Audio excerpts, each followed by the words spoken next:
For those of y'all who are joining in late, my name is Christopher Cabello with University Marketing Communications. Welcome back to our social media summer series. This is our third one, Tips and Tools for Content Creation on the Go.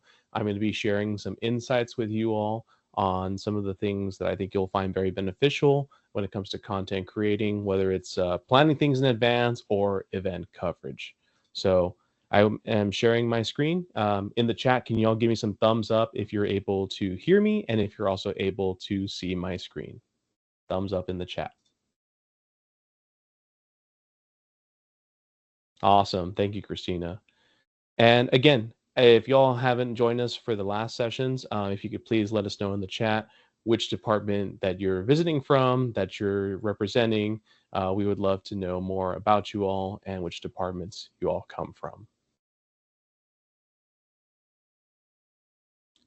Some of the things you guys can expect from this presentation, we're going to be going over event coverage at UTRGV, whether it's from your department or a non-campus event that's happening. There's always something happening at UTRGV, and I'm going to be talking about how to promote it, how to cover your event, and also how to recap it.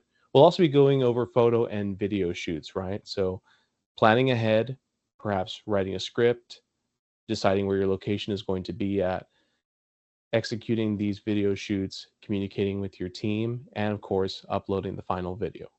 Finally, we'll also be covering a mobile-only workflow. So not everyone has a fancy camera, but often all of us have a cell phone, typically an iPhone, maybe a Samsung phone. These are tools that you can take advantage and use to make your content as well. If at any point you feel like a topic you were looking forward to was never covered, please feel free to ask your questions at the end of the presentation. We'll also have some natural stopping points where you can chime in, either ask your question by unmuting yourself or by putting your questions in the chat box. Okay, so let's get started. So events at UTRGV are bread and butter, right? They happen throughout the entire school year. Some of them are even happening right now in the summer with orientation dates, right? So what I highly recommend doing is promoting your events beforehand.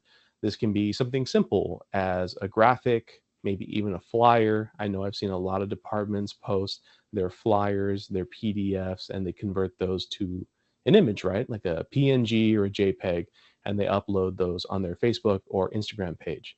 That's totally fine. We all have to start somewhere.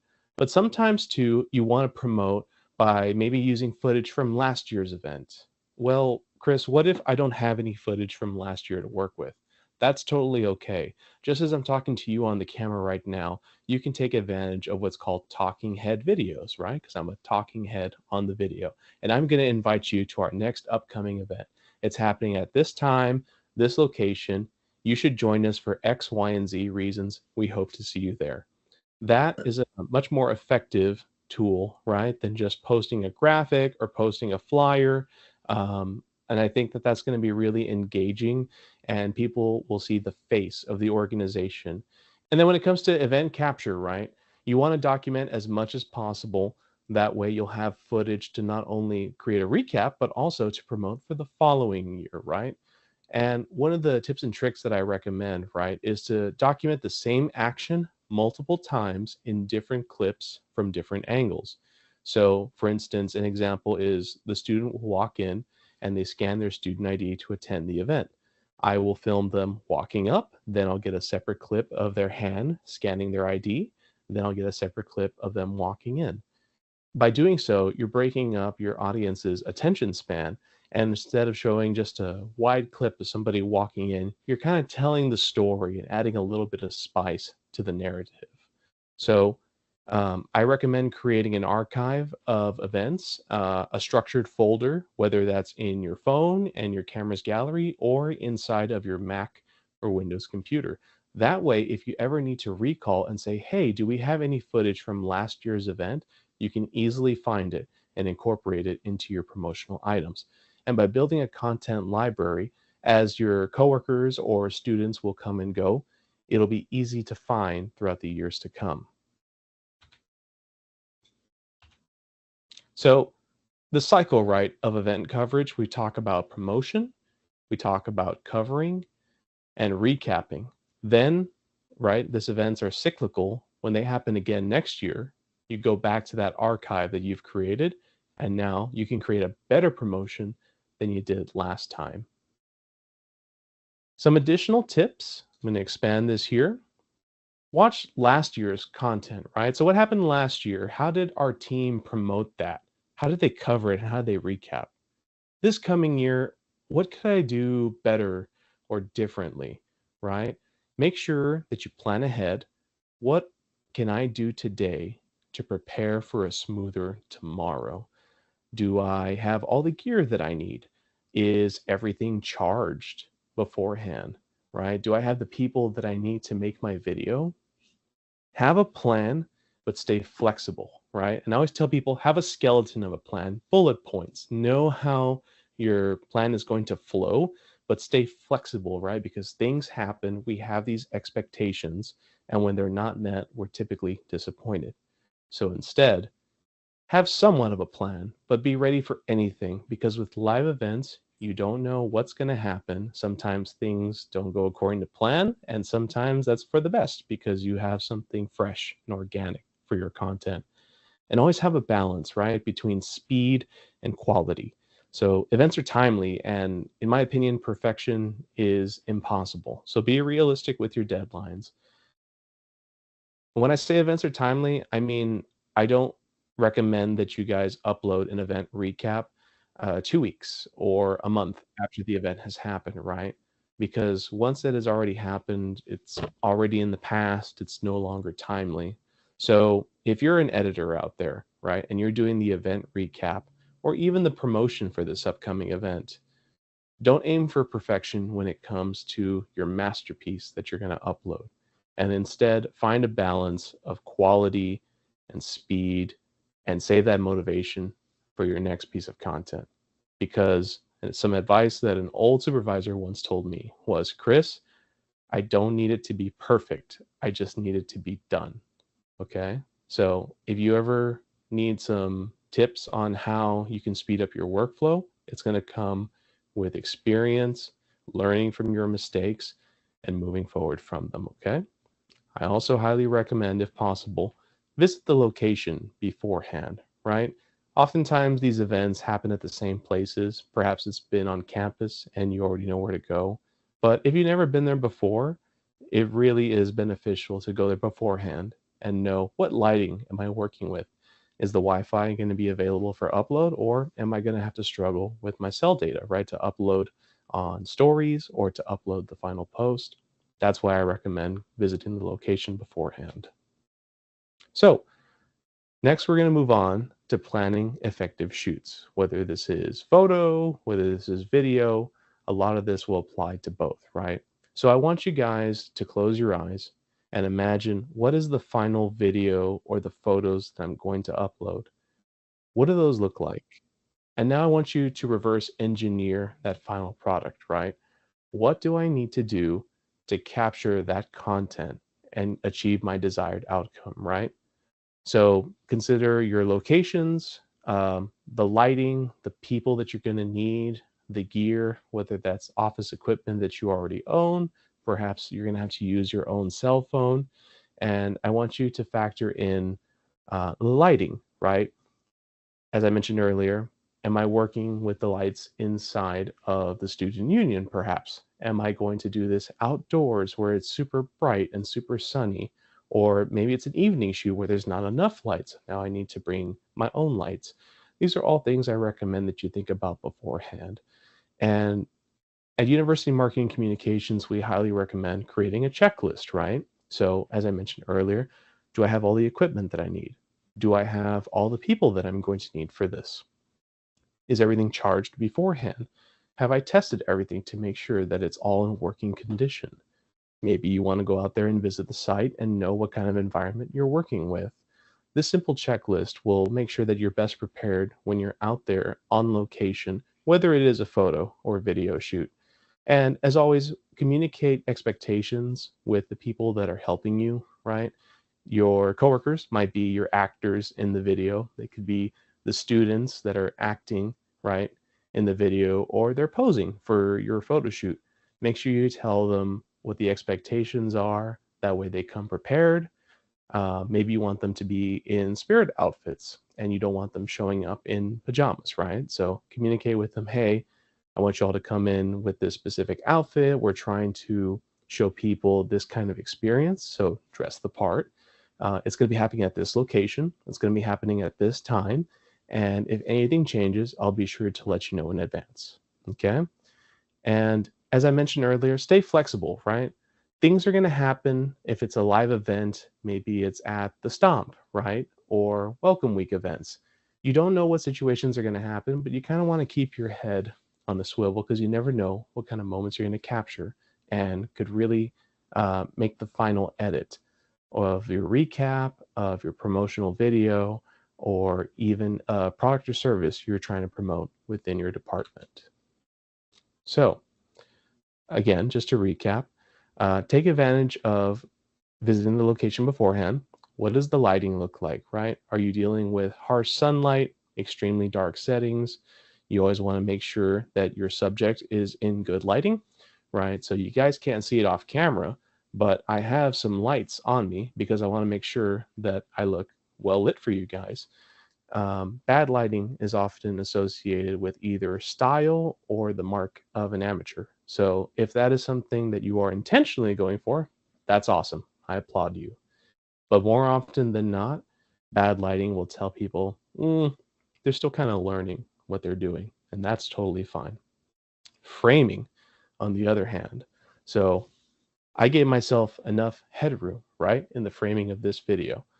But let's say if my forehead was cropped off, that wouldn't look too great, right? Again, could be a stylistic choice, but you want to make sure that that's something you consider when using your phone or when using a camera. There are often grid lines that you can turn on that will help you frame your subject, right? In this case, in this rectangular box or in a vertical box, right? If you're filming vertical content. Next is audio, right? So I'm real fortunate right now that I am doing this from home. It's very quiet, right? This is not something I would want to do maybe at Starbucks where I can control the customers that are coming in and out, and I can't tell them, "Hey guys, I'm doing a live stream right now. Would you guys mind keeping it down?" So these are things you want to keep in mind, right, when you're working on your audio. Maybe you're filming inside the student union and the TVs are really loud and the audio from those TVs is coming out on the recorded audio of your subject. So maybe you would want to go to staff and say, hey, we're going to record a video. Would you guys mind just either muting the TVs or lowering it? Oftentimes, you'll also hear music in some of the environments that you're at. If it's a live event, you don't really have control if maybe the band is too loud. So you kind of want to distance yourself away from that, or maybe move inside of a building where you have a quieter space. And always keep in mind what is in the background of your videos. An example is maybe students that walk by in the background. You don't know what they're doing. They could be throwing you the finger. They could be throwing up gang signs, just being really immature, right? Keep an eye out for those things because the last thing that you want to do is upload a video or some photos and there's some questionable stuff happening in the background and people will say, well, why didn't you catch that? So instead, when you're looking over your photos or looking over your videos, make sure you pay attention not only to your subject in the front, but the people that are also in the back, because you'll never know what will accidentally slip in. So some post-production essentials, right? So some editing tips I recommend starting off with a strong hook in your video, right? These are the first 3 to 5 seconds, because if you don't have such a strong hook, a lot of people are just going to check out and keep scrolling onto the next piece of content or even switch to a completely different app and platform, right? I recommend adding captions in your videos because, let's face it, not everyone is watching content, right, with the audio on. Maybe they're in a loud environment, so they can't hear what you're saying. Some captions would really help as well. It also really helps people who are hard of hearing, or maybe they can't hear at all. It would help them connect with your content because they would be able to read what's happening other than the context that maybe your B-roll provides. And I recommend breaking up your audience's attention span with some smooth transitions, right? Maybe you're going from an indoor part of the video to an outdoor part of the video. That sudden jump can be a little jarring. Oftentimes, I say it's like my brain knows that this is not correct, but I don't know why. I can't put it into words. Those transitions, right, tell your viewer that you're changing from one thing to another. And that's what I recommend doing to break up their attention span as well. Make sure you use appropriate music or sound effects, right? If you're trying to have a professional video, then use music that supports that. You don't want to put heavy metal music, rap, or something else that it's like I know it's a good song, it doesn't match the tone, it doesn't match the vibe of the video. So always play it back, maybe get a second opinion from coworkers or friends. And if it feels off, it probably is off. We recommend keeping videos short and concise. This can be anywhere from 15 seconds to maybe a minute. Long form content is making a comeback, and that's anything over 2 minutes. But how many people are really willing to watch a 10-minute video on either a program or an event or a service? So different platform, different kind of upload. Something like that would thrive on YouTube, but maybe it wouldn't do so well on Instagram. So that's something you want to keep in mind when uploading to specific platforms. And I recommend maintaining a consistent visual style, right? From how the videos are made, from how the stories are told, but also your thumbnails or your cover images. You want consistency so that way when people are scrolling on your page, people know, this is specifically a UTRGV video or this was a post that was made by them because I know they always use the same text, they always use the same color scheme. Sure, that does naturally evolve over time, but if you're all over the place, right, people are going to see that there's inconsistency and they may not always recognize, I can't tell if this is an upload from UTRGV or not. I have to double check and I have to look into it, right? So when publishing, right, keep in mind, I want you to come up with a compelling thumbnail. If not, your platform of choice will auto generate one, and that's fine. I said we all start somewhere, but by putting some effort and thought into your thumbnail or cover images, as I mentioned, it's going to get people to stop scrolling, right, wherever they're at, and they're going to see their thumbnail, and that they're going to see that thumbnail, and they're going to say, that looks really interesting. I want to see what that's all about. But you don't want to give away too much context, too much information where people see that thumbnail or cover and they're like, I know what that video is about. I don't need to watch it. So just enough to get their attention that they want to look into your content. And we recommend creating engaging conversational captions.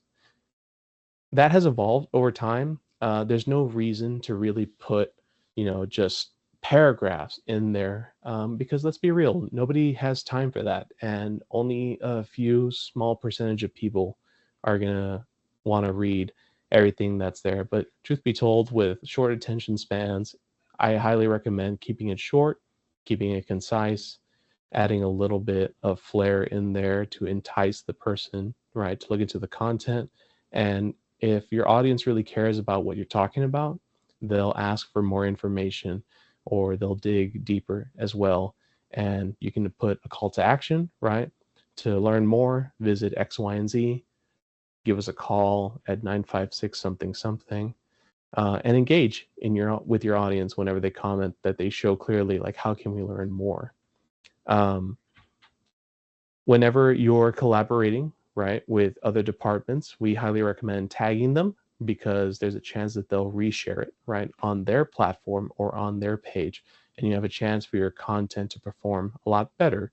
Collaborations are great as well, as they'll often appear, right, on the other person's Instagram page, and that, as we all know, that's where a lot of our target audiences, where our students are at. And whenever people do engage with your content, whether they like it or they share it, maybe they post it on their stories, react to that, right? They want to be acknowledged. They want to know that the person who posted this, like they saw that I shared that and they saw that I commented on their post. That's natural engagement and you want to keep that conversation going. And that's how you build that trust and that following, right, with your audience. Before we move on, does anybody have any questions for me? You can either unmute themselves or put it in the chat. See, we have a lot of people from Student Success, the Counseling Center, UTRGV Police. Glad to have you all here.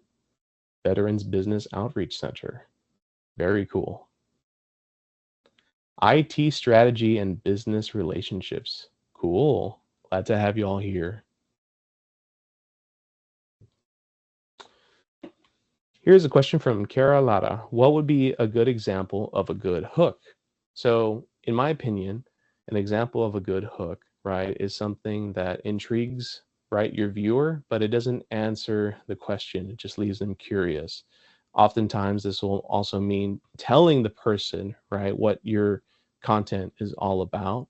And if it intrigues, if it gets them curious, they'll want to keep watching your content. So, for example, football, right? That's a really popular topic that's happening right now with UTRGV. Um, so instead of telling people about a process related to football, instead you can go straight to the end, right? The most exciting part of the video, and then start the video over, right?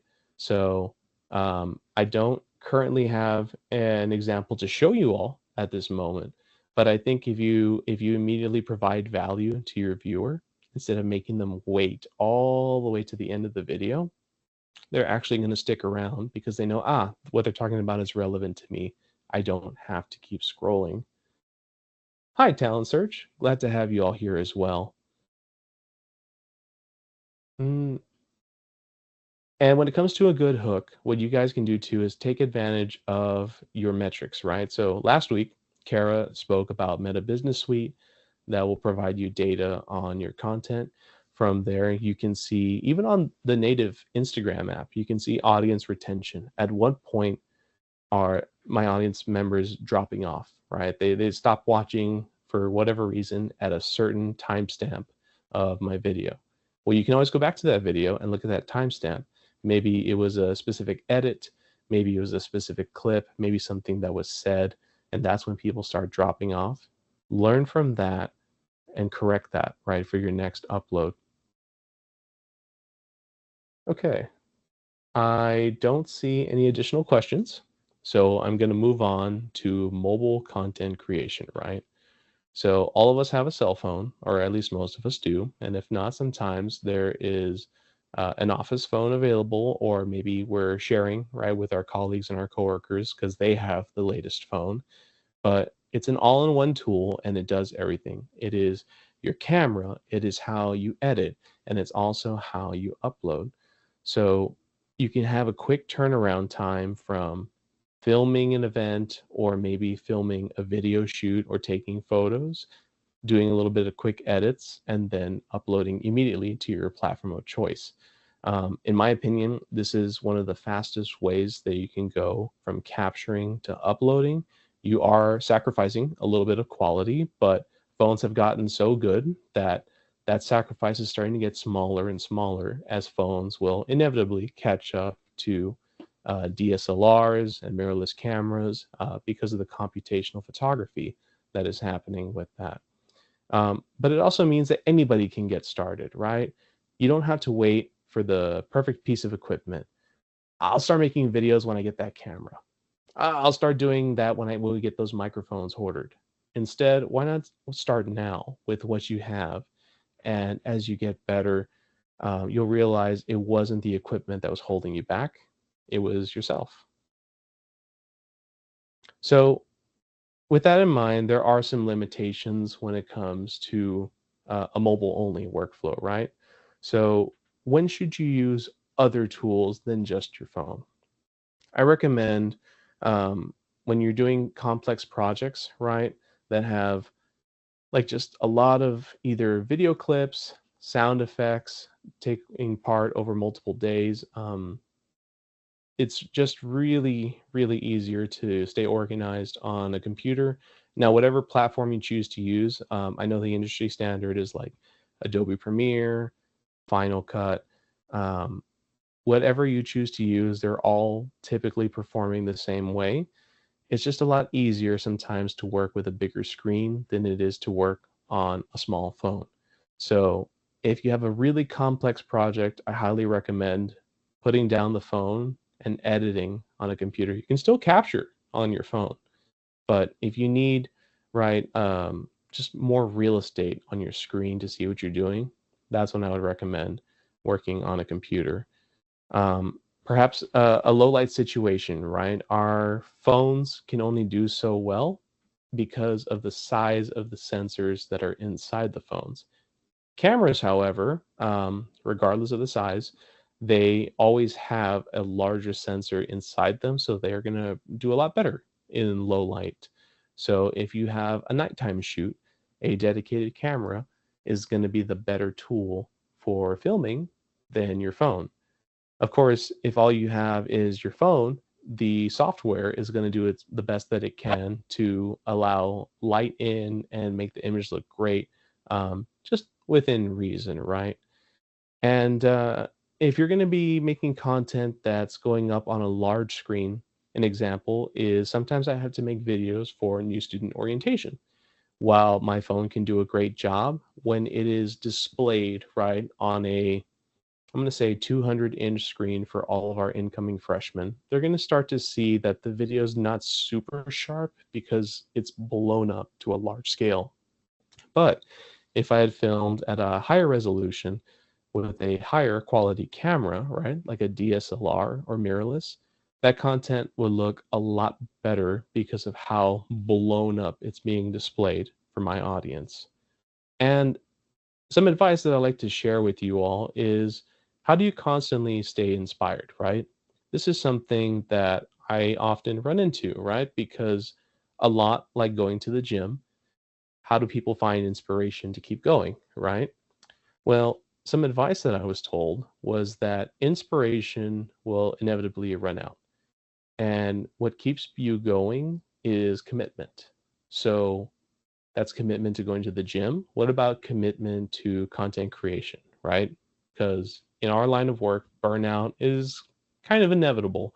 There's a lot of things that we can do to manage it, but when you're constantly churning out content, burnout will creep up on you. And how do you stay committed to creating content when you've run out of inspiration?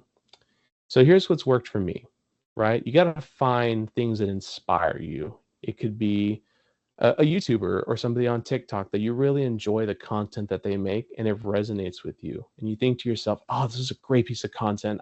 When I get back to work, like I want to make this specific video for this specific event or the specific subject, and I think it's going to do really well." That being said, I also recommend following other universities, right? What are people just like you, but at another institution creating? Are there specific trends that they're doing that maybe we can use that here as well? Well, that's going to be up to you guys to decide. So, in your free time or during your office hours, I recommend scrolling, right? You don't know what trends are out there unless you immerse yourself and then consume that content as well. So whether you're on TikTok, Instagram, YouTube Shorts, Facebook, wherever you consume your content, chances are they upload them. Content creators, they upload them all on the same platform, same videos on all different platforms. So if there's something that resonates with you, find a way to put that UTRGV spin on it, right? But always remember that there's a line drawn in the sand, right? So yes, some of us are students, some of us are making content for other students, and some of us are just trying to reach our students.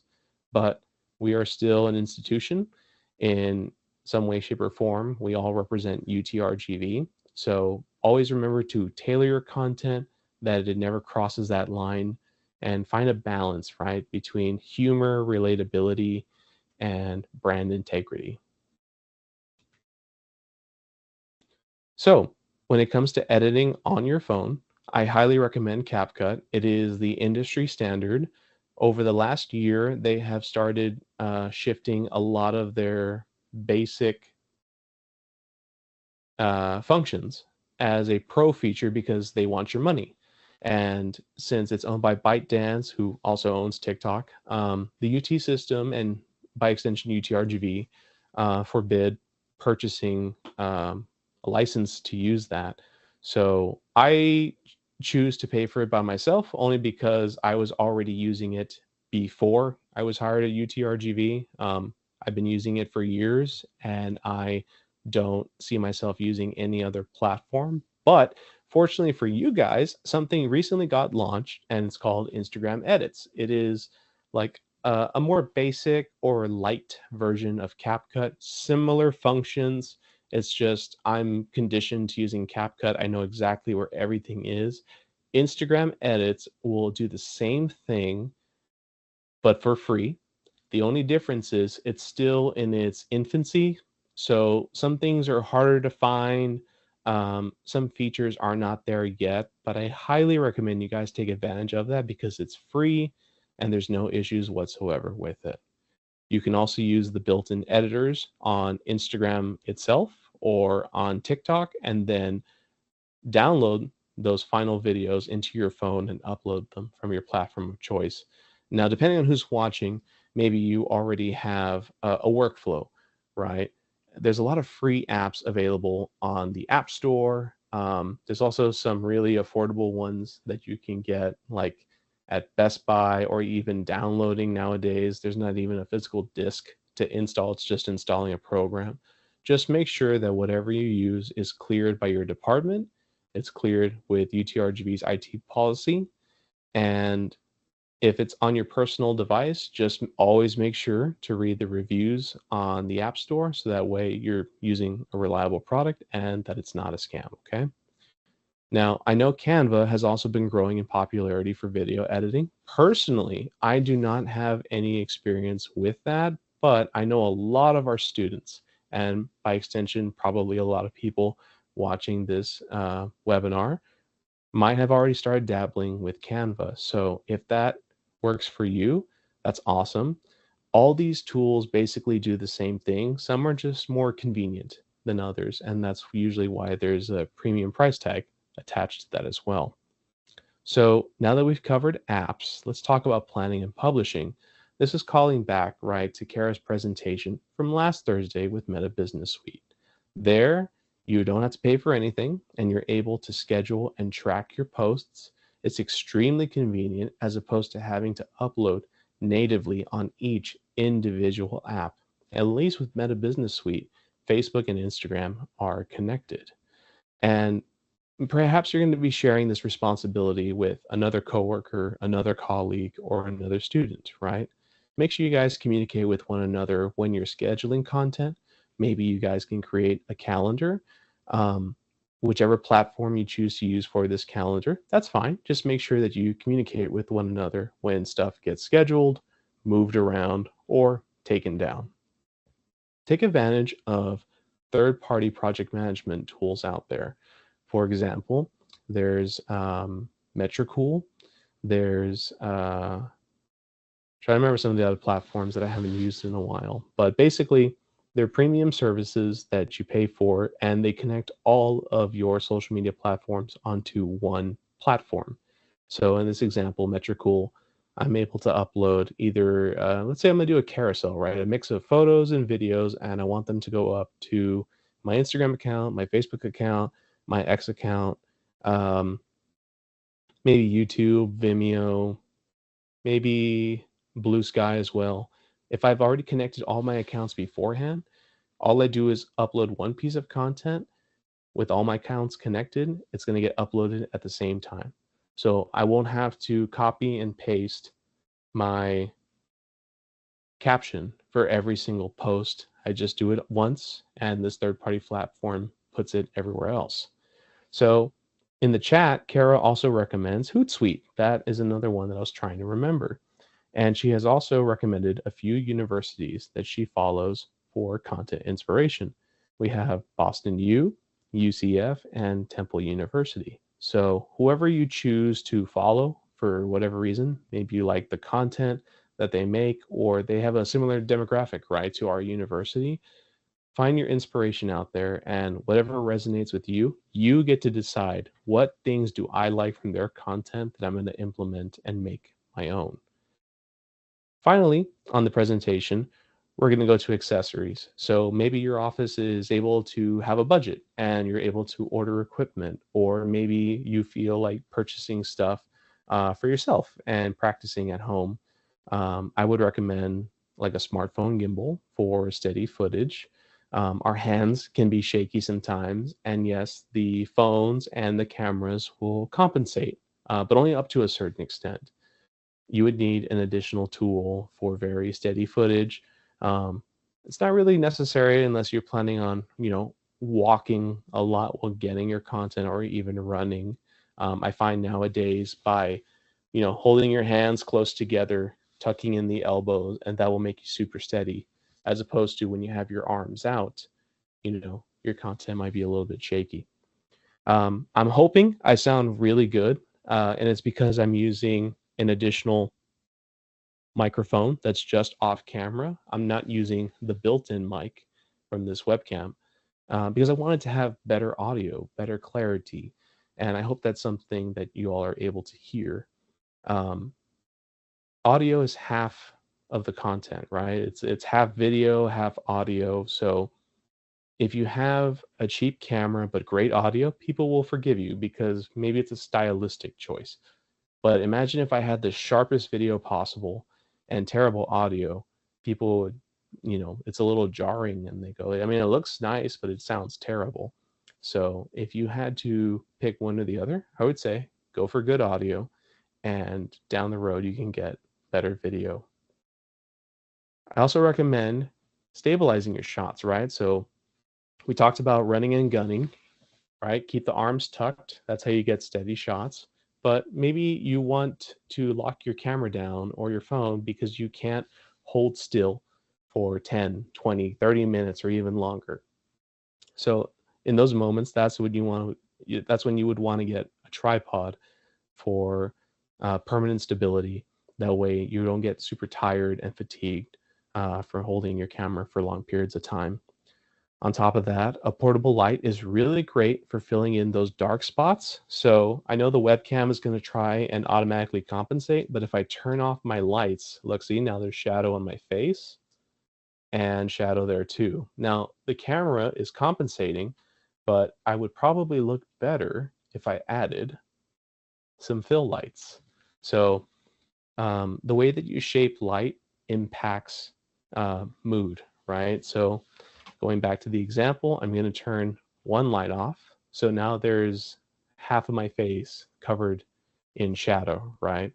So that can convey a feeling of like a darker tone, um, more seriousness versus as we see in like the beauty world or on TikTok, where when you fill your subject completely with light, there are no shadows. It's much more brighter and happier. So use light to shape your subject's face and affect the mood of your video, but also to if you're filming at night and it's pitch black, like you need light, you need to bring that subject back into focus to where your audience can see what's going on, as opposed to it's really dark, it's really grainy, I'm not sure what I'm seeing, I'm just going to keep scrolling. Before we proceed, do I have any questions? My mic is very clear. Awesome. Thank you so much. Um, this is a $180 microphone that is meant for video work, but it's an extra piece of equipment that I had lying around. So I bought a $10 mic arm on Amazon, and now I have an amazing microphone, almost like a podcaster, just for these Teams calls. So that's a great example of working with what you have, right? I could have bought a podcasting mic, right? But instead, I'm recycling stuff that I have and trying to give it purpose and working with what I have. So, can I share a link for the microphone? Sure, I'll be sure to provide that. That will be available in the chat after we are done. Um, Thank you all so much for the feedback. So, some key takeaways and how to find me, right? So, when it comes to your events, promote, cover, recap, and repeat. So, depending on how long you're in this position, whether you're full time staff, faculty, or a student, some of us are here for a long time and some of us come and go and move on to the next chapter of our lives. So while you're here, be sure to be consistent so that way you can find your own content later, or that way your future coworkers can find archival footage from the past real quickly. um, Make sure to plan, execute, and share that content, right? So be intentional with the planning. Uh, Always communicate with your team what's happening and be strategic on where you're going to upload. And lastly, don't wait for the perfect moment. Start where you're at right now. You don't need to be a professional with top of the line equipment. You just need an imagination, a can do attitude, and you can get a lot done. So, my name has been Christopher Cabello with University of Marketing Communications. I really hope you guys have enjoyed this presentation. You can reach me at my email, or you can contact my team at socialmedia@utrgv.edu. This has been part 3 of our social media summer series, Content Creation Tips on the Go. I really hope you all are able to join us next week when my coworker and supervisor, Jose Alex Garrido, is going to be teaching us on using AI and social media. So that is happening next Thursday at 3 p.m. If you guys have any questions, please feel free to reach out to us. We are available in this chat. We are available via email, on Viva Engage, on groups, and Teams as well.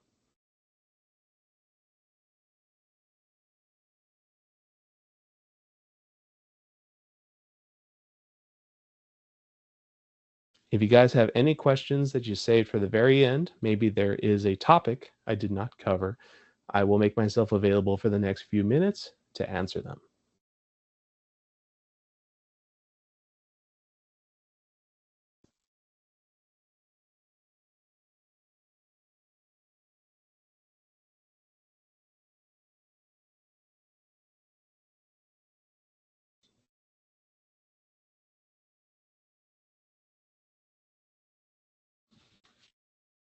Hi there, Christina. I saw that you shared an Instagram link with us.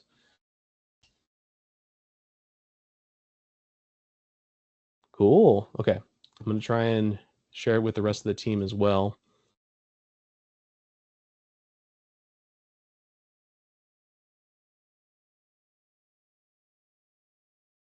So it's a UTSA promo where they're using their hand sign, right, to promote coming in 2025. Oh, maybe there's no audio because I'm not hearing the audio on my end either. Well, cool. Thank you so much for sharing with us. If this is inspiration that inspires you, maybe you can take advantage, right? And maybe do something similar as well, right? We have our V's up. So maybe it's a montage of our students doing the V's up, and you have some cool music, and maybe it's promoting an upcoming event that's happening. Sylvia, I have been sharing your presentation links with the CLA and School of Medicine schools, colleges. I'm collaborating as a business consultant, and I've recommended to reach out to you guys and create social media handles. Great job, great sessions. Awesome. We're really happy that you guys are enjoying these presentations.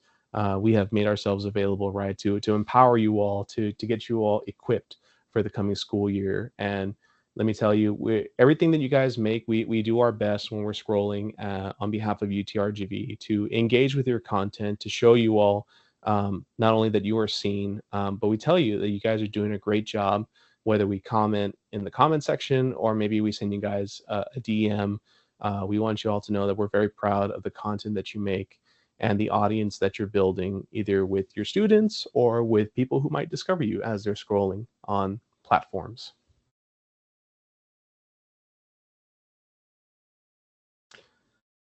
I'm reading that our video might be lagging. I think it's kind of an issue when it comes to sharing screens. But thank you all so much for joining us today. If there are no other questions, I will let you all have 15 minutes back of our scheduled time. As always, you can reach us at our email addresses or on Teams. And I hope you all have a great day. Thank you so much.